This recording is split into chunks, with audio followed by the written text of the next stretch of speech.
ನಮಸ್ತೆ ವೀಕ್ಷಕರೇ, ನಿತ್ಯ ಜ್ಯೋತಿರ ವಾಸ್ತು ಭವಿಷ್ಯ ವಿಶೇಷ ನೇರ ಪ್ರಸಾರ ಕಾರ್ಯಕ್ರಮಕ್ಕೆ ಸ್ವಾಗತ. ನಾನು ಚಿತ್ರಶ್ರೀ. ವೀಕ್ಷಕರೇ, ಮಿಥುನ ರಾಶಿಗೆ ಸಂಬಂಧಪಟ್ಟಂತೆ ಆಗಸ್ಟ್ ತಿಂಗಳ ಒಂದು ಕಂಪ್ಲೀಟ್ ಮಾಸ ಭವಿಷ್ಯ ಯಾವ ರೀತಿಯಾಗಿದೆ ನೋಡ್ತಾ ಹೋಗೋಣ.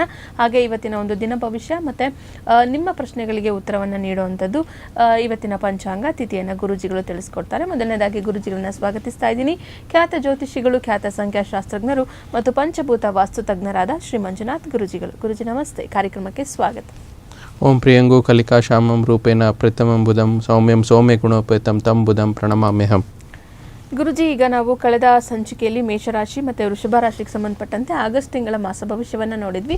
ಈಗ ಮುಂದುವರಿಸ್ತಾ ಹೋಗೋದಾದರೆ ಮಿಥುನ ರಾಶಿಯವರಿಗೆ ಈ ಒಂದು ಆಗಸ್ಟ್ ತಿಂಗಳಲ್ಲಿ ನವಗ್ರಹಗಳ ಗೋಚರ ಯಾವ ರೀತಿಯಾಗಿ ಆಗ್ತಾ ಇದೆ, ಅದರ ಒಂದು ಆಧಾರದ ಮೇಲೆ ರಾಶಿಫಲ ಏನಿದೆ, ಪ್ರಮುಖ ಆಚರಣೆಗಳು ಏನು ಗುರುಜಿ? ನೋಡಿ, ನಾವು ಪ್ರತಿ ಮಾಸಿಕ ಫಲಗಳನ್ನು ನೋಡಬೇಕಾದಾಗ ಒಂದು ದೊಡ್ಡ ಗ್ರಹಗಳ ಗೋಚಾರದ ವಿಚಾರವಾಗಿ ಶನೈಶ್ವರ ಗ್ರಹದ ಗೋಚಾರ ನೋಡ್ತಾ ಇರ್ತೀವಿ. ಸೊ ಇಲ್ಲಿ ಮೊದಲೇ ಶನೈಶ್ವರ ಗ್ರಹರು ಈ ಒಂದು ಜುಲೈ ತಿಂಗಳ ಒಂದು ಅಂತ್ಯಭಾಗದಲ್ಲೇ ಒಂದು ವಕ್ರಗತವಾಗಿ 130 ದಿನಗಳ ಕಾಲ ಇರುವಂಥದ್ದು. ಆ ವಕ್ರಗತದಿಂದ ಏನು ಶನೈಶ್ವರ ಪ್ರಸ್ತುತ ಗ್ರಹರು ಮೀನರಾಶಿಯಲ್ಲಿರುವಂಥದ್ದು, ಅಂದರೆ ಒಂದು ಮಿಥುನ ರಾಶಿಯವರಿಗೆ ದಶಮ ಸ್ಥಾನದಲ್ಲಿರುವಂಥದ್ದು. ಆದರೆ ಮೀನರಾಶಿಗೆ ಅಷ್ಟಮ ಮತ್ತು ಭಾಗ್ಯಾಧಿಪತಿ ಗ್ರಹ ಶನೈಶ್ವರರಾಗ್ತಾರೆ. ವಕ್ರಗತಿಯಿಂದ ಭಾಗ್ಯಸ್ಥಾನದ ಒಂದು ಫಲಗಳು ಕೂಡ ಕೊಡುವಂಥ ನಿರೀಕ್ಷೆಗಳು ಹೆಚ್ಚಾಗಿರುತ್ತೆ. ಮತ್ತು ಎರಡನೇದಾಗಿ ಅತಿ ದೊಡ್ಡ ಗ್ರಹ ಆದ ಬೃಹಸ್ಪತಿ ಅಥವಾ ಗುರು ಭಗವಾನರು ಏನು ಇರ್ತಾರೆ, ಪ್ರಸ್ತುತವಾಗಿ ದ್ವಿತೀಯ ಭಾವದಲ್ಲಿ ಗುರುಬಲ ಹೇಗೆ ಮಿಥುನ ರಾಶಿಯವರಿಗೆ ಇದೆ ಅದು ಹಾಗೆ ಮುಂದುವರಿತಾ ಇದೆ. ಜೂನ್ 2ನೇ ತಾರೀಕು ಆಗಿರುವಂಥ ಗೋಚಾರದ ಫಲ ಅದೇ ರೀತಿಯಾಗಿ ಯಥೇಚ್ಛವಾಗಿ ಗುರುವಿನ ಒಂದು ಗೋಚಾರ ಒಂದು ಮುಂದುವರಿಯುವಂಥದ್ದು. ಮತ್ತು ಕ್ರಮವಾಗಿ ಆಗಸ್ಟ್ 1ನೇ ತಾರೀಕು ಮೊದಲೇ ದಿನವೇ ನಿಮಗೆ ಒಂದು ಪಂಚಮಾಧಿಪತಿ ಮತ್ತು ವ್ಯಯಾಧಿಪತಿಯಾಗಿರುವಂಥ ಶುಕ್ರ ಭಗವಾನರು ಪ್ರಸ್ತುತ ತೃತೀಯ ಭಾವದಿಂದ ಚತುರ್ಥ ಭಾವಕ್ಕೆ ಗೋಚರವಾಗುತ್ತೆ ನೀಚ ರಾಶಿಯಲ್ಲಿ. ಸೊ ಮತ್ತು ಆಗಸ್ಟ್ 2ನೇ ತಾರೀಕು ರಾಶಿಗೆ ಷಷ್ಠ ಮತ್ತು ಲಾಭಾಧಿಪತಿಯಾಗಿರುವಂಥ ಮಂಗಳ ಗ್ರಹರು ಒಂದು ವ್ಯಯ ಭಾವದಿಂದ ಒಂದು ಮಿಥುನ ರಾಶಿಯಲ್ಲೇ ಗೋಚರವಾಗುವಂಥದ್ದು. ಮತ್ತು ಕ್ರಮವಾಗಿ 5ನೇ ತಾರೀಕು ರಾಷ್ಟ್ರಾಧಿಪತಿಯಾದ ಬುಧ ಗ್ರಹರು ದ್ವಿತೀಯ ಭಾವಕ್ಕೆ ಗೋಚರವಾಗುವಂಥದ್ದು. 17ನೇ ತಾರೀಕು ನಿಮ್ಮ ತೃತೀಯಾಧಿಪತಿಯಾದ ಸೂರ್ಯಗ್ರಹ ಪ್ರಸ್ತುತ ದ್ವಿತೀಯ ಭಾವದಲ್ಲಿದ್ದು 17ನೇ ತಾರೀಕು ನಂತರ ಸ್ವಂತ ಸ್ವಕ್ಷೇತ್ರಕ್ಕೆ ಸೂರ್ಯನ ಒಂದು ಗೋಚಾರ ಆಗುವಂಥದ್ದು. ಹಾಗೆ ಆಗಸ್ಟ್ 22ನೇ ತಾರೀಕು ಹೇಗೆ ನಿಮ್ಮ ರಾಷ್ಟ್ರಾಧಿಪತಿಯಾದ ಬುಧನ ಗೋಚಾರ ದ್ವಿತೀಯ ಭಾವದಲ್ಲಿತ್ತೋ ಅಲ್ಲಿಂದ ಮತ್ತೆ ಪುನಃ ದ್ವಿತೀಯದಿಂದ ತೃತೀಯ ಭಾವಕ್ಕೆ ಆಗಸ್ಟ್ 22ನೇ ತಾರೀಕು ಗೋಚಾರ ಆಗುವಂಥದ್ದು. ಉಳಿದಂತೆ ರಾಹು ಕೇತು ಗ್ರಹ ಗೋಚಾರ ಯಥಾವತ್ತಾಗಿ ಕೊನೆಯ ತಿಂಗಳಲ್ಲಿ ಹೇಗಿತ್ತೋ ಹಾಗೆ ಮುಂದುವರಿಯುವಂಥದ್ದು. ಈ ರೀತಿ ಒಂದು ಗ್ರಹಗಳ ಗೋಚಾರವಾಗಿರುವಂಥದ್ದು. ಮತ್ತು ಆಚರಣಾ ಭಾಗವಾಗಿ ವಿಶೇಷವಾಗಿ ಆಗಸ್ಟ್ 12ನೇ ತಾರೀಕು ಜ್ಯೋತಿರ್ಭೀಮೇಶ್ವರ ವ್ರತ ಇರುವಂಥದ್ದು ಮತ್ತು ಆಗಸ್ಟ್ 16ನೇ ತಾರೀಕು ನಾಗಚತುರ್ಥಿ, 17ನೇ ತಾರೀಕು ನಾಗರ ಪಂಚಮಿ ಆಚರಿಸಲಾಗುವಂಥದ್ದು. ಆಗಸ್ಟ್ 21ನೇ ತಾರೀಕು ವಿಶೇಷವಾಗಿ ಹೆಂಗಳಿಗರಿಗೆ ಅತಿ ಪ್ರಿಯವಾದ ಹಬ್ಬ ವರಮಹಾಲಕ್ಷ್ಮಿ ಹಬ್ಬದ ಒಂದು ಆಚರಣೆ ಇರುವಂಥದ್ದು. ಆಗಸ್ಟ್ 25ನೇ ತಾರೀಕು ಅಂಗಾರಕ ಜಯಂತಿ, ಅಂದರೆ ಮಂಗಳನ ಜಯಂತಿ ಅಂತ ಹೇಳ್ತೀವಿ. ಯಾರ್ಯಾರ ಜಾತಕದಲ್ಲಿ ಒಂದು ಕುಜದೋಷವಿರುತ್ತೋ ಮತ್ತು ಕುಜದೋಷದಿಂದ ಮದುವೆ ಆಗ್ತಾ ಇಲ್ಲ, ಕುಜದೋಷದಿಂದ ಇನ್ನೇನೋ ಕೆಲಸ ಕಾರ್ಯಗಳಾಗ್ತಿಲ್ಲ, ಅಡ್ಡಿ ಆತಂಕಗಳಿದ್ದರೆ ಈ ಒಂದು ಅಂಗಾರಕ ಜಯಂತಿಯಂದು ಅವತ್ತು ಸುಬ್ರಹ್ಮಣ್ಯ ಸ್ವಾಮಿಯ ಆರಾಧನೆ ಮಾಡುವಂಥದ್ದು, ಸುಬ್ರಹ್ಮಣ್ಯ ಸ್ವಾಮಿ ಒಂದು ಸ್ತೋತ್ರಗಳನ್ನು ಹೇಳ್ಕೊಳ್ಳುವಂಥದ್ದು. ಈ ರೀತಿ ಮಾಡೋದರಿಂದ ತುಂಬ ಅನುಕೂಲತೆಗಳು ಯಥೇಚ್ಛವಾಗಿ ಇರುವಂಥದ್ದು. ಈ ರೀತಿ ಒಂದು ನವಗ್ರಹಗಳ ಗೋಚಾರ ಮತ್ತು ವಿಶೇಷವಾದ ಆಚರಣೆ ಭಾಗವಾಗಿ ಮಿಥುನ ರಾಶಿಯವರಿಗೆ ಆಗಸ್ಟ್ ತಿಂಗಳಲ್ಲಿ ಜರುಗುತ್ತೆ. ಗುರುಜಿ, ಇನ್ನು ನೀವು ತಿಳಿಸಿರುವಂತಹ ನವಗ್ರಹಗಳ ಗೋಚರದ ಪ್ರಭಾವ ವಿಸ್ತೃತವಾಗಿ ನೋಡೋದಾದರೆ ಇದು ಯಾವ ರೀತಿಯಾಗಿ ಪರಿಣಾಮವನ್ನು ಆಗಸ್ಟ್ ತಿಂಗಳಲ್ಲಿ ಮಿಥುನ ರಾಶಿಯವರಿಗೆ ಬೀರ್ತಾ ಇದೆ, ಹೇಗೆ? ನೋಡಿ, ವಿಸ್ತೃತ ಪ್ರಭಾವದಲ್ಲಿ ನಾವು ಅವಾಗಲೇ ತಿಳಿಸ್ದಂಗೆ ಶನೇಶ್ವರರು ಬಂದು ಮಿಥುನ ರಾಶಿಯವರಿಗೆ ಅಷ್ಟಮ ಮತ್ತು ಭಾಗ್ಯಾಧಿಪತಿ ಗ್ರಹ ಪ್ರಸ್ತುತ ದಶಮ ಸ್ಥಾನದಲ್ಲಿದ್ದು 130 ದಿನಗಳ ವಕ್ರಿ ಒಂದು ಅನುಭವ ಅಂತ ಏನು ಹೇಳ್ತೀವಿ, ಅಷ್ಟಮದ ಫಲ ಮತ್ತು ಭಾಗ್ಯದ ಫಲ ಖಂಡಿತವಾಗಿ ಕೊಡುತ್ತೆ.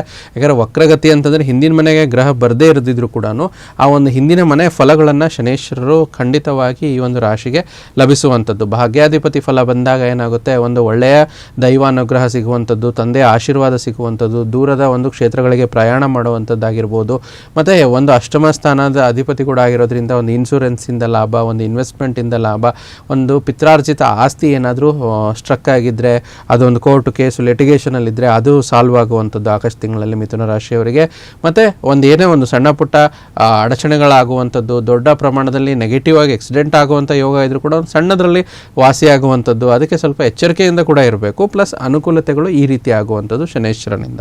ಮತ್ತು ಮುಂದಿನ ಮುಂದಿನ ಒಂದು ದೊಡ್ಡ ಗ್ರಹವಾದ ಗುರುಬಲ ಏನು ಮುಂದುವರಿತಾ ಇದೆ, ಒಂದು ಧನ ಧಾನ್ಯ ಸಂಪತ್ತು ಭಾವದಲ್ಲಿ ಮಿಥುನ ರಾಶಿಯವರಿಗೆ ಗುರು ಭಗವಾನರೇನು ಸ್ಥಿತವಾಗಿದ್ದಾರೋ ಯಥೇಚ್ಛವಾಗಿ ಈ ಒಂದು ಆಗಸ್ಟ್ ತಿಂಗಳಲ್ಲಿ ಕೂಡ ಮುಂದುವರಿಯೋದ್ರಿಂದ, ಆಗಸ್ಟ್ ತಿಂಗಳಂದ್ರೇ ತುಂಬ ವಿಶೇಷ. ಯಾಕಂದರೆ ಹಬ್ಬಗಳ ಮಾಸ ಅಂತಲೇ ನಾವು ಕರಿಬೋದು.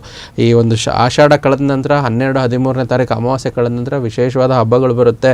ನಾಗರ ಪಂಚಮಿಯಿಂದನೇ ಪ್ರಾರಂಭವಾಗುತ್ತೆ. ಗುರುಬಲ ತುಂಬ ಬಲವಾಗಿ ಮಿಥುನ ರಾಶಿಯವರಿಗಿರೋದ್ರಿಂದ ಕುಟುಂಬದಲ್ಲಿ ಒಂದು ಖುಷಿ ಸಂತೋಷ ಎಲ್ಲರೂ ಕೂಡಿಕೊಳ್ಳಿಕ್ಕೆ ಮತ್ತು ಒಂದು ಧನದ ಒಂದು ಆಗಮನ ಆಗುವಂಥದ್ದು. ಗುರು ಸಪ್ತಮಾಧಿಪತಿ ಕೂಡ ಆಗ್ತಾನೆ. ಸೊ ಅದರಿಂದ ಯಾವುದೇ ಒಂದು ಮದುವೆ ಮಾತುಕತೆ ಇತ್ಯಾದಿಗಳು ನಿಂತ್ಕೊಂಡಿದ್ರೆ ಅದು ಮದುವೆ ಮಾತುಕತೆಗಳು ಮುಂದುವರಿಯುವಂಥದ್ದು. ಮತ್ತು ಗುರು ದಶಮಾಧಿಪತಿ ಕೂಡ ಆಗೋದ್ರಿಂದ ಕೆಲಸದಲ್ಲಿ ವೃದ್ಧಿ ಆಗುವಂಥದ್ದು, ಪ್ರಶಂಸೆ ಸಿಗುವಂಥದ್ದು. ತಾವೊಬ್ಬ ವ್ಯಾಪಾರಸ್ಥರಾಗಿದ್ದರೆ ವ್ಯಾಪಾರದಲ್ಲಿ ಒಂದು ಎಕ್ಸ್ಪ್ಯಾನ್ಷನ್ ಆಗುವಂಥದ್ದು, ಹೊಸ ಪಾರ್ಟ್ನರ್ಶಿಪ್, ಹೊಸ ಪಾಲುದಾರಿಕೆ, ಏನಾದರೂ ಮಾತುಕತೆಗಳಾಗುವಂಥದ್ದು. ಇದು ಗುರು ಭಗವಾನರಿಂದ ಮಿಥುನ ರಾಶಿಯವರಿಗೆ ಆಗಸ್ಟ್ ತಿಂಗಳಲ್ಲಿ ಹೆಚ್ಚಾಗಿ ಅನುಕೂಲ ಆಗುತ್ತೆ. ಹಾಗೆ 1ನೇ ತಾರೀಕು ಆಗಿರುವಂಥ ಒಂದು ಗೋಚಾರ ಏನು ತುಂಬ ವಿಶೇಷವಾಗಿ ಶುಕ್ರ ಗ್ರಹದ ಗೋಚಾರ. ಶುಕ್ರ ಒಂದು ಪಂಚಮಾಧಿಪತಿ ಮತ್ತು ವ್ಯಯಾಧಿಪತಿ ಅಂತ ಹೇಳ್ತೀವಿ. ನೀಚ ಸ್ಥಾನಕ್ಕೆ ಗೋಚಾರ ಆಗೋದ್ರಿಂದ ಸ್ವಲ್ಪ ಸಂತಾನದ ವಿಚಾರದಲ್ಲಿ ಏನಾದರೂ ನಿಮ್ಮದು ಪ್ಲಾನಿಂಗ್ಸ್ ಇದ್ದರೆ ಈ ತಿಂಗಳಿಗೆ ಆದಷ್ಟು ಸ್ವಲ್ಪ ಮುಂದೂಡಿದ್ರೆ ಒಳ್ಳೆಯದು. ಯಾಕಂದರೆ ಪಂಚಮಾಧಿಪತಿ ಬಲವಾಗಿಲ್ಲ. ಮತ್ತು ವ್ಯಯಾಧಿಪತಿ ಯಾರು ಒಂದು ಮಿಥುನ ರಾಶಿಯವರು ವಿದೇಶದಲ್ಲಿರ್ತಾರೋ, ವಿದೇಶಕ್ಕೆ ಹೋಗಲು ಪ್ಲ್ಯಾನ್ ಮಾಡ್ತಾರೋ ಆದಷ್ಟು ಮುಂದೂಡಿ. ವಿದೇಶದಲ್ಲಿರುವಂಥವ್ರು, ಇಂಪೋರ್ಟ್ ಎಕ್ಸ್ಪೋರ್ಟ್ ಬಿಸ್ನೆಸ್ ಮಾಡುವಂಥವ್ರು ಸ್ವಲ್ಪ ಎಚ್ಚರಿಕೆಯಿಂದ ಇರಬೇಕು.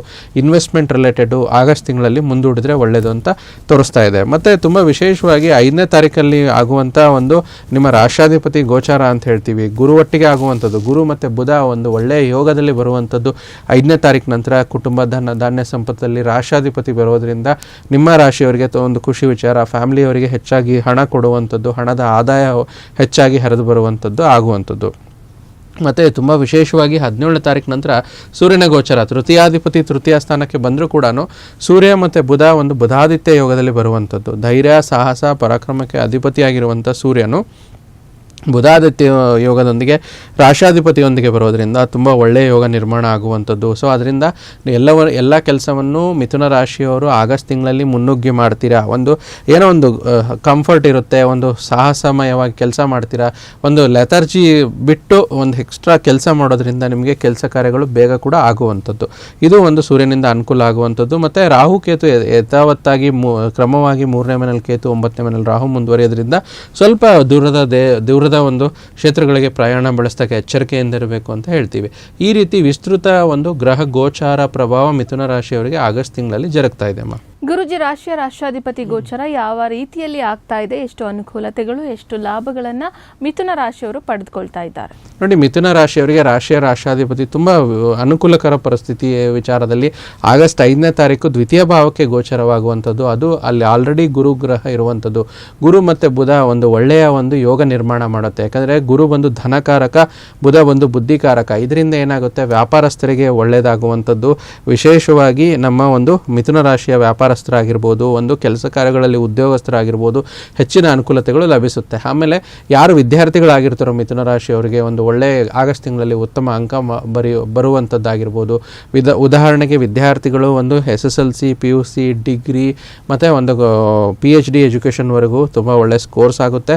ಅದರಲ್ಲೂ ಷಷ್ಠ್ಯಾಧಿಪತಿಯ ಒಂದು ಫಲ ಚೆನ್ನಾಗಿರೋದ್ರಿಂದ, ಷಷ್ಠ್ಯಾಧಿಪತಿ ರಾಶಿಗೆ ಬರೋದ್ರಿಂದ ಯಾರ್ಯಾರು ಕಾಂಪಿಟೇಟಿವ್ ಎಕ್ಸಾಮ್ಸ್ ಬರೀತಾ ಇದ್ದಾರೆ, ಗುರು ಮತ್ತು ಬುಧನ ಅನುಗ್ರಹದಿಂದ ಇದರಲ್ಲೂ ಕೂಡ ಸಕ್ಸಸ್ ಸಿಗುವಂಥದ್ದು, ಹೆಚ್ಚಿನ ಅನುಕೂಲತೆಗಳು ರಾಷ್ಟ್ರಾಧಿಪತಿಯಿಂದ ಆಗುತ್ತೆ. ಇನ್ನು ಸಾಮಾನ್ಯವಾಗಿ ವಿಚಾರವಾಗಿ ನೋಡೋದಾದರೆ ವಿಶೇಷವಾಗಿ ಈ ಒಂದು ಮಿಥುನ ರಾಶಿಯವರಿಗೆ ನೂತನ ವ್ಯಕ್ತಿಗಳ ಪರಿಚಯದಿಂದ ಧನಲಾಭ, ವ್ಯಾಪಾರದಲ್ಲಿ ವೃದ್ಧಿ, ಉದ್ಯೋಗದಲ್ಲಿ ಬದಲಾವಣೆ, ಸ್ಥಾನ ಪಲ್ಲಟ, ಮುಂಬಡ್ತಿ, ಹೆಚ್ಚಿನ ಅನುಕೂಲತೆಗಳು ಜರುಗುತ್ತೆ. ಆಮೇಲೆ ನಮ್ಮ ಅನ್ನದಾತರು, ರೈತರು ಕೃಷಿ ಚಟುವಟಿಕೆಗಳಲ್ಲಿ ಉತ್ತಮ ಫಲ, ರಿಯಲ್ ಎಸ್ಟೇಟು, ಮೀಡಿಯಾ ಮತ್ತು ಈ ಒಂದು ಫಂಕ್ಷನ್ಸ್ಗಳಲ್ಲಿ ಹೆಚ್ಚಿನ ಒಂದು ಸಮಯ ಸಿಗುವಂಥದ್ದು, ನೂತನ ವಾಹನ ಯೋಗ ಪ್ರಾಪ್ತಿ, ವಾಹನದಿಂದ ಸುಖ ಸೌಕರ್ಯ ಹೆಚ್ಚಾಗುವಂಥದ್ದು. ಆರೋಗ್ಯ ವಿಚಾರದಲ್ಲಿ ಸ್ವಲ್ಪ ಎಚ್ಚರಿಕೆಯಿಂದ ಇರಬೇಕು. ಯಾಕಂದರೆ ತುಂಬ ಏನಾದರೂ ಸ್ವಲ್ಪ ಒತ್ತಡ ಮಾಡ್ಕೊಳ್ಳುವಂಥದ್ದು, ತಲೆ ಸುತ್ತು ಬರುವಂಥದ್ದು, ಕಾಲು ಸೊಂಟ ವಿಚಾರವಾಗಿ ಸ್ವಲ್ಪ ಹುಷಾರಾಗಿರಬೇಕು. ಮತ್ತು ಹೊಸ ಕೆಲಸಕ್ಕೆ ಕೈ ಹಾಕ್ತೀರಾ, ಹೊಸ ಉದ್ಯೋಗ ಹುಡುಕ್ತೀರಾ, ಹೊಸ ಉದ್ಯೋಗದಲ್ಲಿ ಬದಲಾವಣೆ ಮಾಡುವಂಥದ್ದು. ಅದರಲ್ಲಿ ವಿಶೇಷವಾಗಿ ಮಿಥುನ ರಾಶಿಯವರು ಸೂರ್ಯನೊಟ್ಟಿಗೆ ರಾಷ್ಟ್ರಾಧಿಪತಿ ಬರೋದ್ರಿಂದ ರಾಜಕೀಯದವರಿಗೆ ತುಂಬ ಚೆನ್ನಾಗಿರುತ್ತೆ. ಭಯದ ವಾತಾವರಣ ದೂರವಾಗುತ್ತೆ ಮತ್ತು ಷೇರು ವ್ಯವಹಾರಗಳ ವಿಚಾರದಲ್ಲಿ ತುಂಬ ಚೆನ್ನಾಗಿರುತ್ತೆ.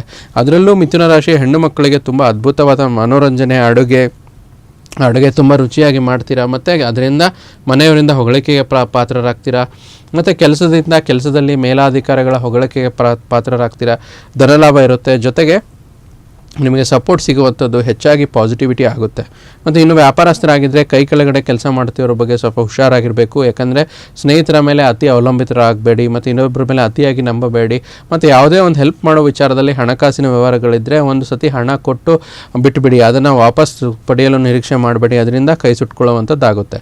ಮತ್ತು ದ್ವಿತೀಯದಲ್ಲಿ ಗುರು ಬುಧ ಇರೋದ್ರಿಂದ ಶುಭ ಕಾರ್ಯಗಳ ಸಿದ್ಧತೆ ಇರುವಂಥದ್ದು, ಮನೆಯಲ್ಲಿ ಖುಷಿ ವಾತಾವರಣ ನೆಲೆಸುವಂಥದ್ದು, ಬಂಧು ಬಾಂಧವರಿಂದ ಸಹಕಾರ ಇರುವಂಥದ್ದು, ಆಗಮನ ನಿರ್ಗಮನ ಇರುವಂಥದ್ದು, ಅದರಿಂದ ಖುಷಿ ಹೆಚ್ಚಾಗುತ್ತೆ. ಮತ್ತು ಸುಮಾರು ತಿಂಗಳಿಂದ ಬಾಕಿ ಇದ್ದಂಥ ಕೆಲಸಗಳು ನಿಧಾನವಾಗಿ ಗುರುಬಲದ ವಿಚಾರದಲ್ಲಿ ಏಕೈಕ ಒಂದು ಗುರುವಿನ ದೃಷ್ಟಿ ಇರೋದ್ರಿಂದ ಚೆನ್ನಾಗುತ್ತೆ. ಬಂಡವಾಳ ಹೂಡಿಕೆಗೆ ತುಂಬ ಚೆನ್ನಾಗಿದೆ. ನಾವು ಆವಾಗಲೇ ಹೇಳ್ದಂಗೆ ವಿದ್ಯಾರ್ಥಿಗಳು ಕಾಂಪಿಟೇಟಿವ್ ಎಕ್ಸಾಮ್ಸ್ ಬರೆಯುತ್ತಿದ್ದರೆ ಸಕ್ಸಸ್ ಚೆನ್ನಾಗಿದೆ. ಜೊತೆಗೆ ಮುಂದಿನ ಜೀವನದ ಮಹತ್ವ ನಿರ್ಧಾರಗಳನ್ನು ಈ ಒಂದು ವಿಶೇಷ ಆಗಸ್ಟ್ ತಿಂಗಳಲ್ಲಿ ನೀವು ತೆಗೆದುಕೊಳ್ತೀರಾ. ಇದು ನಿಮ್ಮ ಉತ್ತಮ ಪ್ರಗತಿಗೆ ಒಳ್ಳೆಯ ಒಂದು ಅಡಿಪಾಯ ಆಗುತ್ತೆ. ಸಣ್ಣ ಸಣ್ಣ ವ್ಯಾಪಾರಗಳಿಗೂ ಕೂಡ ಚೆನ್ನಾಗಿದೆ. ವಿಶೇಷವಾಗಿ ಕೈಗಾರಿಕೋದ್ಯಮಗಳಿಗೆ ಧನದ ಸಹಾಯ, ಹಣ ಹೂಡಿಕೆ, ವ್ಯಾಪಾರ ವಹಿವಾಟುಗಳಲ್ಲಿ ಧನ ಸಂಚಯ ಇರುತ್ತೆ. ಮತ್ತು ಇದಲ್ದಿರ petrol pump business, liquor business, steel ವ್ಯಾಪಾರ, ಆಯಿಲ್ ವ್ಯಾಪಾರ ಮಾಡ್ತವ್ರಿಗೆ ತುಂಬ ಚೆನ್ನಾಗಿದೆ. ಕೆಮಿಕಲ್ಲು, ಲಿಕ್ವಿಡು ಈ ಥರ ಬಿಸ್ನೆಸ್ ಮಾಡೋರಿಗೂ ಕೂಡ ಹೆಚ್ಚಾಗಿ ಅನುಕೂಲ ಆಗುತ್ತೆ. ದೊಡ್ಡ ದೊಡ್ಡ ಅಧಿಕಾರಿಗಳ ಜೊತೆ ಸಂಬಂಧಪಟ್ಟ ಹಾಗೆ ಚೆನ್ನಾಗಿರುತ್ತೆ. ಈ ರೀತಿ ಒಂದು ರಾಷ್ಟ್ರಾಧಿಪತಿಯ ಬುಧನ ಗೋಚಾರದಿಂದ ಮತ್ತು ನವಗ್ರಹಗಳ ವಿಸ್ತೃತದ ಒಂದು ಅನುಭವ ಈ ಒಂದು ವಿಚಾರದಲ್ಲಿ ಪ್ರಸ್ತುತ ಮಿಥುನ ರಾಶಿಯವರಿಗೆ ಆಗಸ್ಟ್ ತಿಂಗಳಲ್ಲಿ ಜರುಗುತ್ತಮ್ಮ. ಗುರುಜಿ, ಮಿಥುನ ರಾಶಿಯಲ್ಲಿ ಬರುವಂತಹ ನಕ್ಷತ್ರಗಳ ಅನುಸಾರ ಎಷ್ಟು ಫಲಗಳನ್ನು ನಿರೀಕ್ಷೆ ಮಾಡಬಹುದು ಮತ್ತು ಪರಿಹಾರ ಭಾಗಕ್ಕೆ ಏನು ಮಾಡ್ಕೊಳ್ಬೇಕು? 3 ನಕ್ಷತ್ರಗಳು. ಮೃಗಶಿರ ನಕ್ಷತ್ರ, ನಿಮ್ಮ ಹಣಕಾಸಿನ ಸ್ಥಿತಿಗತಿಗಳು ಉತ್ತಮವಾಗಿರುತ್ತೆ. ಇದರಿಂದ ನಿಮಗೆ ಸ್ವಂತದ ಖರ್ಚು ಹಾಗೂ ಮಕ್ಕಳಿನ ಖರ್ಚಿನ ವಿಚಾರವಾಗಿ ಸ್ವಲ್ಪ ವ್ಯಯ ಮಾಡ್ತೀರಾ. ಆರ್ದ್ರ ನಕ್ಷತ್ರ, ಕಚೇರಿ ಕೆಲಸದ ವಿಚಾರವಾಗಿ ಇಬ್ಬರು ವ್ಯಕ್ತಿಗಳ ನಡುವೆ ಏನಾದರೂ ಸಮಸ್ಯೆಗಳಿದ್ದರೆ ನೀವು ಸಂಧಾನ ರೂಪವಾಗಿ ಮಾಡಿಕೊಂಡು ಅವರ ಪ್ರಶಂಸೆಗೆ ಪಾತ್ರರಾಗ್ತೀರಾ. ಮತ್ತು ಪುನರ್ವಸು ನಕ್ಷತ್ರದವರು ಹಣದ ವ್ಯವಹಾರದ ವಿಚಾರವಾಗಿ ಚರ್ಚೆ ಮಾಡುವಂಥದ್ದು, ಅಣ್ಣ ತಮ್ಮಂದಿರ ಜೊತೆ ಸೇರಿ, ಸಂಬಂಧಿಗಳ ಜೊತೆ ಸೇರಿ ಚರ್ಚೆಗಳು ಜರುಗುತ್ತೆ. ಈ ರೀತಿ ಒಂದು 3 ನಕ್ಷತ್ರಗಳ ವಿಚಾರದಲ್ಲಿ ಫಲ ಇದ್ದರೆ ಪರಿಹಾರಗಳಿಷ್ಟೇ. ಅಗತ್ಯವಿರೋರಿಗೆ ಸ್ವಲ್ಪ ಏನಾದರೂ ಹಸಿರು ಬಣ್ಣದ ಹಣ್ಣುಗಳನ್ನು ಅಥವಾ ಹಸಿರು ತರಕಾರಿಯನ್ನು ದಾನ ನೀಡಿದರೆ ತುಂಬ ಒಳ್ಳೆಯದಾಗುತ್ತೆ. ಮತ್ತು ಸ್ವಲ್ಪ ಆದಷ್ಟು ವಕ್ರಶನಿ ಇರೋದರಿಂದ ಒಂದು ಶನೇಶ್ವರನ ಜಪ, ಓಂ ಶಂ ಶನೇಶ್ವರಾಯ ನಮಃ ಅಂತ ಮಲಗುವ ಮುನ್ನೆ ಜಪ ಮಾಡುವಂಥದ್ದು ತುಂಬ ಒಳ್ಳೆಯದು. ಮತ್ತು ವಿಷ್ಣುವಿನ ದೇವಸ್ಥಾನಕ್ಕೆ ಹೋಗಿ ಪ್ರತಿ ಬುಧವಾರ ನೀವು ಆದಷ್ಟು ದರ್ಶನ ಮಾಡ್ಕೊಂಡು ಬರುವಂಥದ್ದು, ವಿಷ್ಣು ಸಹಸ್ರನಾಮವನ್ನು ಪಠನೆ ಮಾಡುವಂಥದ್ದು ಅಥವಾ ವಿಷ್ಣು ಸಹಸ್ರನಾಮವನ್ನು ಆಲಿಸುವಂಥದ್ದು ತುಂಬ ಒಳ್ಳೆಯ ರೀತಿ ಈ ಒಂದು ಮಿಥುನ ರಾಶಿಯವರಿಗೆ ಕೆಲಸ ಮಾಡುತ್ತಮ್ಮ. ನೋಡಿದ್ರಲ್ಲ ವೀಕ್ಷಕರೇ, ಮಿಥುನ ರಾಶಿಯವರಿಗೆ ಎಷ್ಟು ರೀತಿಯಾದಂತಹ ಒಂದಷ್ಟು ಆಗಸ್ಟ್ ತಿಂಗಳ ಮಾಸ ಭವಿಷ್ಯ ಹೇಗಿದೆ ಅಂತ ಹೇಳಿ ಗುರೂಜಿಗಳು ಸಹ ತಿಳಿಸ್ಕೊಟ್ಟಿದ್ದಾರೆ. ಇವತ್ತಿನ ದಿನದ ಪಂಚಾಂಗ, ತಿಥಿ ಹಾಗೆ ದ್ವಾದಶ ರಾಶಿಗಳ ದಿನ ಭವಿಷ್ಯವನ್ನ ತಿಳಿದುಕೊಳ್ತಾ ಹೋಗೋಣ. ಮೊದಲನೇದಾಗಿ ಇವತ್ತಿನ ಪಂಚಾಂಗ ಮತ್ತು ತಿಥಿಯನ್ನ ಗುರೂಜಿಗಳು ತಿಳಿಸ್ಕೊಡ್ತಾರೆ. 22 ಜುಲೈ 2026 ನವಮಿ ತಿಥಿ, ಶುಕ್ಲ ಪಕ್ಷ ಮತ್ತು ಸಾಧ್ಯ ಯೋಗ ಇರುವಂಥದ್ದು ವಾರ ಬುಧವಾರ. ಇವತ್ತಿನ ಬೆಂಗಳೂರಿನ ಕಾಲಮಾನ ನಮ್ಮ ರಾಜ್ಯಕ್ಕೆ ಸಂಬಂಧಪಟ್ಟ ಹಾಗೆ 6 ಗಂಟೆ 4 ನಿಮಿಷಕ್ಕೆ ಸೂರ್ಯೋದಯ ಆದರೆ 6 ಗಂಟೆ 48 ನಿಮಿಷಕ್ಕೆ ಸೂರ್ಯಾಸ್ತ ಆಗುವಂಥದ್ದು. ಇವತ್ತಿನ ಒಂದು ಮುಹೂರ್ತ ಭಾಗದಲ್ಲಿ ರಾಹುಕಾಲ 12 ಗಂಟೆ 26 ನಿಮಿಷದಿಂದ 2 ಗಂಟೆ 2 ನಿಮಿಷ ಇರುವಂಥದ್ದು. ಯಮಗಂಡ ಕಾಲ 7 ಗಂಟೆ 40 ನಿಮಿಷದಿಂದ 9 ಗಂಟೆ 15 ನಿಮಿಷ. ಗುಳಿಕ ಕಾಲ 10 ಗಂಟೆ 51 ನಿಮಿಷದಿಂದ 12 ಗಂಟೆ 26 ನಿಮಿಷ. ಅಭಿಜಿತ ಮುಹೂರ್ತ ಅಥವಾ ಅಭಿಜಿತ ಲಗ್ನ ಅಂತ ನೋಡಿದ್ರೆ 12 ಗಂಟೆ 1 ನಿಮಿಷದಿಂದ 12 ಗಂಟೆ 52 ನಿಮಿಷವಾಗಿರುವಂಥದ್ದು. ಗುರುಜಿ, ಈಗ ದಿನದ ಪಂಚಾಂಗ ಮತ್ತು ತಿಥಿಯನ್ನು ತಿಳಿಸ್ಕೊಟ್ಟಿದ್ರೆ, ಹಾಗೆ ದ್ವಾದಶ ರಾಶಿಗಳ ದಿನ ಭವಿಷ್ಯವನ್ನು ನೋಡ್ತಾ ಹೋಗೋಣ. ಮೊದಲನೇದಾಗಿ ಮೇಷರಾಶಿ. ನಿಮ್ಮ ಹಿಂದಿನ ಸಾಲವನ್ನು ಇಂದಿನವರೆಗೂ ಮರುಪಾವತಿ ಮಾಡದೇ ಇರುವ ನಿಮ್ಮ ಸಂಬಂಧಿಕರಿಗೆ ಇಂದು ಸಾಲ ಕೊಡಬಾರದು. ನಿಮ್ಮ ಕುಟುಂಬಕ್ಕೆ ಸೂಕ್ತವಾದ ಸಮಯ ನೀಡಿ, ಅದರಿಂದ ಖುಷಿ ವಾತಾವರಣ ನಿರ್ಮಾಣವಾಗುತ್ತೆ. ಮೇಷರಾಶಿಯ ನಂತರ ಮುಂದಿನ ರಾಶಿ ವೃಷಭ ರಾಶಿ. ಮಕ್ಕಳು ನಿಮ್ಮ ಸಂಜೆಯನ್ನು ಉಲ್ಲಾಸಮಯವಾಗಿರಿಸ್ತಾರೆ. ಮಂಕು ಕವಿದ ಮತ್ತು ಒತ್ತಡದ ದಿನಕ್ಕೆ ಮಂಗಳ ಹಾಡಲು ಒಂದು ಸಂತೋಷ ಕೂಟವನ್ನು ಯೋಜಿಸಿ, ಇದರಿಂದ ನಿಮಗೆ ದಿನ ಚೆನ್ನಾಗಿರುತ್ತೆ. ಮುಂದಿನ ರಾಶಿ ಮಿಥುನ ರಾಶಿ. ನಿಮ್ಮ ಹಾಸ್ಯ ಪ್ರಜ್ಞೆ ಇನ್ನೊಬ್ಬರಿಗೆ ಸಂತೋಷದ ವಸ್ತುಗಳನ್ನು ಹೊಂದುವುದಲ್ಲದೆ ನಿಮ್ಮೊಳಗೆ ಇದೆ ಎಂದು ಅರ್ಥ ಮಾಡಿಸುವುದರಿಂದ ಸ್ವತಃ ಈ ಕೌಶಲ್ಯವನ್ನು ಹೊಂದಲು ಪ್ರೋತ್ಸಾಹಿಸಿ, ಇದರಿಂದ ನಿಮಗೆ ಆರಾಮವಾಗಿರುತ್ತೆ. ಈಗ ಕರ್ಕಾಟಕ ರಾಶಿಯವರಿಗೆ ಇವತ್ತಿನ ದಿನ ಭವಿಷ್ಯ ಏನಿದೆ ನೋಡೋಣ. ರಾಶಿಯವರಿಗೆ ಇಂದಿನ ನಿಮ್ಮ ದಯಾಳ ಪ್ರಕೃತಿ ಅನೇಕ ಸಂತೋಷಗಳನ್ನು ತರುತ್ತೆ. ದೀರ್ಘಕಾಲಿಕ ಆರ್ಥಿಕ ಬಿಕ್ಕಟ್ಟಿನಲ್ಲಿ ಸಿಲುಕಿದ್ದವರು ಇಂದು ಎಲ್ಲಿಂದಾರಲು ಹಣ ಒಂದು ಪಡ್ಕೊತೀರಾ, ಅದರಿಂದ ಆರ್ಥಿಕವಾಗಿ ದಿನ ಚೆನ್ನಾಗಿದೆ. ಕರ್ಕಾಟಕ ರಾಶಿಯ ನಂತರ ಮುಂದಿನ ರಾಶಿ ಸಿಂಹ ರಾಶಿ. ವಿಶೇಷವಾಗಿ ಬಿಕ್ಕಟ್ಟಿನ ಸಮಯದಲ್ಲಿ ನಿಮ್ಮ ತಾಳ್ಮೆ ಕಳೆದುಕೊಳ್ಳಬೇಡಿ. ಇಂದು ನಿಮ್ಮ ಹಣವನ್ನು ಅನೇಕ ವಿಷಯಗಳಿಗೆ ಖರ್ಚು ಮಾಡಬಹುದು. ಇಂದು ನೀವು ಒಂದು ಉತ್ತಮ ಬಜೆಟ್ ಅನ್ನು ಯೋಜಿಸಬೇಕಾಗಿದೆ, ಅದರಿಂದ ಒಂದು ಆರ್ಥಿಕಮಯವಾಗಿರುವಂಥ ದಿನ ಆಗಿರುವಂಥದ್ದು. ಸಿಂಹ ರಾಶಿಯ ನಂತರ ಮುಂದಿನ ರಾಶಿ ಕನ್ಯಾ ರಾಶಿ. ಇಂದು ನೀವು ಹಣಕ್ಕೆ ಸಂಬಂಧಿಸಿದ ಸಮಸ್ಯೆಯನ್ನು ಹೊಂದಬಹುದು. ಇದನ್ನು ಪರಿಹರಿಸುವುದಕ್ಕಾಗಿ ನೀವು ನಿಮ್ಮ ತಂದೆ ಅಥವಾ ತಂದೆಗೆ ಸಮಾನವಾದಂಥ ಯಾವುದೇ ಒಂದು ವ್ಯಕ್ತಿಯಿಂದ ಸಲಹೆ ತೆಗೆದುಕೊಳ್ತೀರಾ, ಅದರಿಂದ ಆ ಸಮಸ್ಯೆ ದೂರವಾಗುತ್ತೆ. ಕನ್ಯಾ ರಾಶಿಯ ನಂತರ ಮುಂದಿನ ರಾಶಿಯ ಬಗ್ಗೆ ನೋಡೋದಕ್ಕೂ ಮುಂಚೆ ಗುರುಜಿ ನಮಗೆ ವಾಟ್ಸಪ್ನಲ್ಲಿ ಬಂದಿರುವಂತಹ ಪ್ರಶ್ನೆಗಳನ್ನು ತೆಗೆದುಕೊಳ್ಳೋಣ. ಖಂಡಿತ. ಗುರುಜಿ ಇವರ ಹೆಸರನ್ನ ಹೇಳ್ತಾ ಇದ್ದೀನಿ. ರಜತ್ ಲೋಕೇಶ್. ಓಕೆ. ಜನ್ಮ ದಿನಾಂಕ ಜೂನ್ 9, 1988. ಓಕೆ. ಹುಟ್ಟಿರುವಂತಹ ದಿನ ಥರ್ಸ್ಡೇ ಅಂತ ಅವರು ಹೇಳ್ತಾ ಇದ್ದಾರೆ ಗುರುಜಿ. ಜನ್ಮ ಸಮಯ ಬಂದ್ಬಿಟ್ಟು 20:15 PM ಓಕೆ. ಜನ್ಮ ಸ್ಥಳ ತುಮಕೂರು ಗುರುಜಿ. ಓಕೆ. ಹಾಗೆ ಇವರು ಹೇಳ್ತಾ ಇರುವಂತಹ ಒಂದು ಪ್ರಶ್ನೆ ಜಾಬ್ ಚೇಂಜ್ ಮತ್ತೆ ಫಿನಾನ್ಷಿಯಲ್ ಗ್ರೋತ್ ಬಗ್ಗೆ ನಮಗೆ ಪ್ರಶ್ನೆಯನ್ನ ಕೇಳೋದಕ್ಕೆ ಕಳಿಸಿದ್ದಾರೆ. ಸೊ ರಜತ್ ಲೋಕೇಶ್ ಅವರು. ಸೊ ಇವ್ರ ಪ್ರಶ್ನೆ ವಿಚಾರದಲ್ಲಿ ನೋಡಿ, ಪುನರ್ವಸು ನಕ್ಷತ್ರ ಇರುವಂಥದ್ದು, ಮಿಥುನ ರಾಶಿ ಮತ್ತು ಕುಂಭ ಲಗ್ನದ ಜಾತಕ. ನೋಡಿ, ಯಾರೇ ಜಾತಕದಲ್ಲಿ ಒಂದು ಕೆಲಸ ಕಾರ್ಯಗಳ ವಿಚಾರದಲ್ಲಿ ಅನುಕೂಲ ಆಗಬೇಕಂದ್ರೆ ಹೆಚ್ಚಾಗಿ ಒಳ್ಳೆಯ ಗೋಚಾರ ಫಲದಲ್ಲಿ 10ನೇ ಭಾವ ತುಂಬ ಸ್ಟ್ರಾಂಗ್ ಆಗಿರಬೇಕು, ಅಥವಾ ದಶಾಭುಕ್ತಿಯಲ್ಲಿ 10ನೇ ಭಾವ ಬರಬೇಕು. ಸೊ ಇವರ ಜಾತಕದಲ್ಲಿ ದಶಾಭುಕ್ತಿಯ ವಯಸ್ಸು ಈಗ ನಡೀತಾ ಇರೋವಂಥದ್ದು ಬುಧದಶ ಶುಕ್ರಭುಕ್ತಿ. ಆದರೆ ಈ ಒಂದು ನಡೀತಾ ಇರೋ ಪ್ರಸ್ತುತ ಗೋಚಾರದಲ್ಲಿ ಆಗಸ್ಟ್ವರೆಗೂ ಇದೇ ನಡೀತಾ ಇದೆ. ಆಗಸ್ಟ್ ನಂತರ ಇವರಿಗೆ ಯೋಗಕಾರಕನಾದ ಸೂರ್ಯನ ಅಂತರ್ದಶ ಬರುತ್ತೆ. ಬುಧದಶ ಸೂರ್ಯ ಅಂತರ್ಭುಕ್ತಿಯಲ್ಲಿ ಇವರಿಗೆ ಒಂದು ಕೆಲಸ ಕಾರ್ಯಗಳಲ್ಲಿ ಜಾಬ್ ಚೇಂಜ್ ಮಾಡುವಂಥದ್ದಾಗಿರ್ಬೋದು, ಅದು ಹೆಚ್ಚಿನ ಅನುಕೂಲತೆಗಳಾಗುತ್ತೆ. ಮತ್ತು ಇವರಿಗೆ ಫೈನಾನ್ಷಿಯಲ್ ಕಂಡೀಷನ್ಸ್ ಬಗ್ಗೆ ಕೇಳಿದಾರಲ್ವಾ. ಸೊ ದ್ವಿತೀಯ ಭಾವಾಧಿಪತಿ, ದ್ವಿತೀಯದಲ್ಲಿ ಗ್ರೋತ್ ಬಗ್ಗೆ. ಸೊ ದ್ವಿತೀಯದಲ್ಲಿ ಕುಜಗ್ರಹ ಅಂದರೆ ಮಂಗಳ ಗ್ರಹ ಇದ್ದಾಗ ಏನಾಗುತ್ತೆ, ಯಥೇಚ್ಛವಾಗಿ ಹಣನ ಬೇಗ ಖರ್ಚು ಮಾಡ್ಕೊಂಡ್ಬಿಡ್ತಾರೆ. ಆಮೇಲೆ ಅವರಿಗೆ ಸ್ವಲ್ಪ ಪಶ್ಚಾತ್ತಾಪ ಇರುತ್ತೆ, ಇದಕ್ಕೆ ಖರ್ಚು ಮಾಡಬಾರ್ದು, ಇದನ್ನು ಸೇವ್ ಮಾಡ್ಬೋದಾಗಿತ್ತಲ್ಲ ಅಂತ. ಅದಕ್ಕೆ ಸ್ವಲ್ಪ ನಿಧಾನವೇ ಪ್ರಧಾನ ಅನ್ನಂಗೆ ಯೋಚನೆ ಮಾಡಿ ಹಣ ಖರ್ಚು ಮಾಡಿದ್ರೆ ಉಳಿತಾಯ ಆಗುತ್ತೆ. ಹೇಗೂ ಜಾಬ್ ಚೇಂಜ್ ಆಗುತ್ತೆ, ಅದಾದ ನಂತರ ಒಳ್ಳೆಯದಾಗುತ್ತೆ. ಇನ್ನೂ ಸ್ವಲ್ಪ ಫೈನಾನ್ಷಿಯಲ್ ವಿಚಾರದಲ್ಲಿ ಆದಷ್ಟು ಮಹಾಲಕ್ಷ್ಮಿ ಆರಾಧನೆ ಮಾಡಿ, ಓಂ ಮಹಾಲಕ್ಷ್ಮಿ ನಮಃ ಅಂತ ಜಪ ಮಾಡಿ, ಆದಷ್ಟು ಶುಕ್ರವಾರ ಮಹಾಲಕ್ಷ್ಮಿ ದೇವಸ್ಥಾನ ಸನ್ನಿಧಾನಕ್ಕೆ ಹೋಗಿ ಅಮ್ಮನವರ ಒಂದು ಆಶೀರ್ವಾದ ಪಡೆದುಕೊಂಡು ಬನ್ನಿ. ಸಾಧ್ಯವಾದರೆ ಬಲಗೈ ಒಂದು ಮಧ್ಯದ ಬೆರಳಲ್ಲಿ ಒಂದು ನೀಲಮಣಿ ಹಳ್ಳನ 3 ರಿಂದ 5 ಕ್ಯಾರೆಟ್ವರೆಗೂ ಧರಿಸಿ, ತುಂಬ ಅನುಕೂಲ ಆಗುತ್ತೆ. ಮುಂಬರುವ ದಶಾಭುಕ್ತಿ ಚೆನ್ನಾಗಿದೆ, ಪಾಸಿಟಿವ್ ಆಗಿರಿ, ಎಲ್ಲವೂ ಒಳ್ಳೆಯದಾಗುತ್ತೆ. ರಜತ್ ಅವರೇ, ಈ ಒಂದು ಸಂಚಿಕೆಯನ್ನು ನೀವು ವೀಕ್ಷಿಸಿದ್ರೆ ಖಂಡಿತವಾಗಿ ಗುರುಜಿಗಳು ತಿಳಿಸಿರುವಂತಹ ಪರಿಹಾರವನ್ನು ಆದಷ್ಟು ಬೇಗ ಮಾಡ್ಕೊಳ್ಳಿ, ಒಳ್ಳೆಯದಾಗಲಿ. ಗುರುಜಿ, ಈಗ ನಾವು ತುಲಾ ರಾಶಿಯಿಂದ ದಿನ ಭವಿಷ್ಯವನ್ನು ನೋಡಬೇಕಿತ್ತು. ಬೆಂಬಲ ನೀಡುವ ಸ್ನೇಹಿತರು ನಿಮಗೆ ಇವತ್ತು ಸಂತೋಷವಾಗಿರಿಸ್ತಾರೆ. ನಿಮ್ಮ ವಿಪರೀತವಾದ ಖರ್ಚು ಮಾಡುವಂಥದ್ದು ನಿಲ್ಲಿಸಿದಾಗ ಮಾತ್ರ ನಿಮಗೆ ಹಣ ಒಂದು ಕೆಲಸಕ್ಕೆ ಬರುವಂಥದ್ದು. ತುಲಾ ರಾಶಿಯ ನಂತರ ಮುಂದಿನ ರಾಶಿ ವೃಶ್ಚಿಕ ರಾಶಿ. ನಿಮ್ಮ ಸಮರ್ಪಣೆ ಮತ್ತು ಶ್ರಮ ಗಮನಿಸಲಾಗುತ್ತೆ. ಇಂದು ನಿಮಗೆ ಸ್ವಲ್ಪ ಆರ್ಥಿಕ ಪ್ರತಿಫಲಗಳು ಕೂಡ ಹೆಚ್ಚಾಗಿ ಸಿಗುತ್ತೆ. ವೃಶ್ಚಿಕ ರಾಶಿಯ ನಂತರ ಮುಂದಿನ ರಾಶಿ ಧನುರ್ ರಾಶಿ. ಧೂಮಪಾನ ತ್ಯಜಿಸುವುದು ನೀವು ದೈಹಿಕವಾಗಿ ಆರೋಗ್ಯವಾಗಿ ಉಳಿಯಲು ಇವತ್ತು ಸಹಾಯ ಮಾಡುವಂಥದ್ದು. ಕಳೆದ ದಿನಗಳನ್ನು ಹೋಲಿಸಿದರೆ ಇಂದು ಆರ್ಥಿಕ ಉತ್ತಮವಾಗಲಿದೆ. ಇಂದು ನೀವು ಹಣದ ಹರಿವು ಹೆಚ್ಚಾಗಿ ಪಡೆಯುತ್ತೀರಾ. ಮಕರ ರಾಶಿಯವರಿಗೆ ಇವತ್ತಿನ ದಿನ ಭವಿಷ್ಯ ಏನಿದೆ ನೋಡೋಣ. ನಿಮ್ಮ ಅಭಿಪ್ರಾಯ ನೀಡುವಾಗ ಇತರರ ಭಾವನೆಗಳನ್ನು ವಿಶೇಷವಾಗಿ ಪರಿಗಣಿಸಿ. ನೀವು ಮಾಡಿದ ಯಾವುದೇ ಒಂದು ತಪ್ಪು ನಿರ್ಧಾರ ಅವರಿಗೆ ಮಾತ್ರ ವ್ಯಕ್ತಿರಿಕ್ತವಾಗಿ ಪರಿಣಾಮ ಉಂಟು ಮಾಡದೆ ನಿಮಗೆ ಮಾನಸಿಕ ಒತ್ತಡ ನೀಡುವಂಥದ್ದು. ಮಕರ ರಾಶಿಯ ನಂತರ ಮುಂದಿನ ರಾಶಿ ಕುಂಭರಾಶಿ. ನಿಮ್ಮ ದೈಹಿಕ ಬಲವನ್ನು ನಿರ್ವಹಿಸಲು ನೀವು ಕ್ರೀಡೆಯಲ್ಲಿ ಇವತ್ತು ಸಮಯ ಕಳೆಯುವಂಥ ಸಾಧ್ಯತೆಗಳು ಹೆಚ್ಚಾಗಿದೆ. ನೀವು ಇತರರ ಮೇಲೆ ಹೆಚ್ಚು ಖರ್ಚು ಮಾಡಲು ಇವತ್ತು ಬಯಸ್ತೀರಾ. ಮುಂದಿನ ಹಾಗೂ ಕೊನೆಯ ರಾಶಿ ಮೀನರಾಶಿ. ಮಕ್ಕಳು ನಿಮ್ಮ ಇಚ್ಛೆಯಂತೆ ನಡೆದುಕೊಳ್ಳೋದಿಲ್ಲ, ಹಾಗೆ ನಿಮಗೆ ಕೋಪ ಬರುವಂಥದ್ದು ಜಾಸ್ತಿ ಇರುತ್ತೆ. ಅನಿಯಂತ್ರಿತ ಕೋಪ ಸಾಮಾನ್ಯವಾಗಿ ಎಲ್ಲರನ್ನೂ, ಹಾಗೆ ವಿಶೇಷವಾಗಿ ಕೋಪಗೊಂಡವರನ್ನು ಹೆಚ್ಚಾಗಿ ಘಾಸಿಗೊಳಿಸುತ್ತೆ. ಅದಕ್ಕೆ ಶಾಂತವಾಗಿರಿ. ಇಲ್ಲಿಗೆ ದ್ವಾದಶ ರಾಶಿಗಳ ದಿನ ಭವಿಷ್ಯ ಮುಕ್ತಾಯವಾಗಿದ್ದು, ಪ್ರಶ್ನಾ ಸಮಯ ಭಾಗದ ಮತ್ತೊಂದು ಪ್ರಶ್ನೆ ಇದೆ. ಗುರುಜಿ ತಗೊಳ್ಬೋದಾ? ಖಂಡಿತ. ಇವರ ಹೆಸರು ಮಂಜುಳಾ ಅಂತ ಹೇಳ್ತಾ ಇದ್ದಾರೆ ಗುರುಜಿ. ಜನ್ಮ ದಿನಾಂಕ ಹೇಳ 13/6/1980. ಓಕೆ. ಜನ್ಮ ಸಮಯ 1:15 PM ಹುಟ್ಟಿರುವಂತಹ ಸ್ಥಳ ಬಂದು ಮೈಸೂರು. ಗುರುಜಿ, ಇವ್ರು ಕೇಳ್ತಾ ಇರೋ ಪ್ರಶ್ನೆ ಬಂದು ಹೆಲ್ತ್ ಇಶ್ಯೂಸ್ ಇದೆ ನನಗೆ, ಪದೇ ಪದೇ ಆರೋಗ್ಯ ಸಮಸ್ಯೆ ಉಂಟಾಗ್ತಾನೆ ಇದೆ, ಏನ್ ಮಾಡ್ಬೇಕು ಅಂತ ಹೇಳಿ ಕೇಳ್ತಾ ಇದ್ದಾರೆ. ಮಂಜುಳಾ ಅವರು ಕಳಿಸಿರುವಂಥದ್ದು ಮಾಹಿತಿ ಪ್ರಕಾರದಲ್ಲಿ ತಾವು ಶುಕ್ರವಾರ ಹುಟ್ಟಿರುವಂಥದ್ದು, ಮೃಗಶಿರ ನಕ್ಷತ್ರ ತಮ್ಮದು, ಮತ್ತು ಮಿಥುನ ರಾಶಿ ಅಂತಲೇ ಹೇಳ್ತೀವಿ. ಸೊ ಇವಾಗಲೇ ಹೇಳಿದ್ದು ಕನ್ಯಾ ಲಗ್ನದ ಜಾತಕ, ಷಷ್ಠ ಭಾವದಲ್ಲಿ ಷಷ್ಠಾಧಿಪತಿಯಾದ ಶನೇಶ್ವರ ಗ್ರಹರು ಜಾತಕದಲ್ಲಿ ವ್ಯಯ ಭಾವದಲ್ಲಿದ್ದಾರೆ. ಅಂದರೆ ಇವ್ರಿಗೆ ಏನಂದರೆ ಹೆಲ್ತ್ ವಿಚಾರದಲ್ಲಿ ಸ್ವಲ್ಪ ಇಮ್ಯೂನ್ ಸಿಸ್ಟಮೇ ಕಡಿಮೆ ಇರುತ್ತೆ. ಹೀಗಾಗಿ ಯಾವುದೇ ಒಂದು ಹೆಲ್ತ್ ಇಶ್ಯೂಸ್ ಬಂದರೆ ಬೇಗ ರಿಕವರಿ ಸ್ವಲ್ಪ ನಿಧಾನವಾಗಿ ಆಗ್ತಾ ಇರುವಂಥದ್ದು. ಇನ್ನು ದಶಾಭುಕ್ತಿಗಳಲ್ಲಿ ನೋಡಿದ್ರೆ ಶನಿ ಮಹಾದಶನಲ್ಲಿ ಚಂದ್ರ ಅಂತರ್ದಶ ನಡೀತಿದೆ. ಸೊ ಈ ಅಂತರ್ದಶ ವಿಚಾರದಲ್ಲಿ ಸ್ವಲ್ಪ ನಿಧಾನ ಆದರೂ ಕೂಡ ರಿಕವರಿ ಆಗೇ ಆಗ್ತಾರೆ.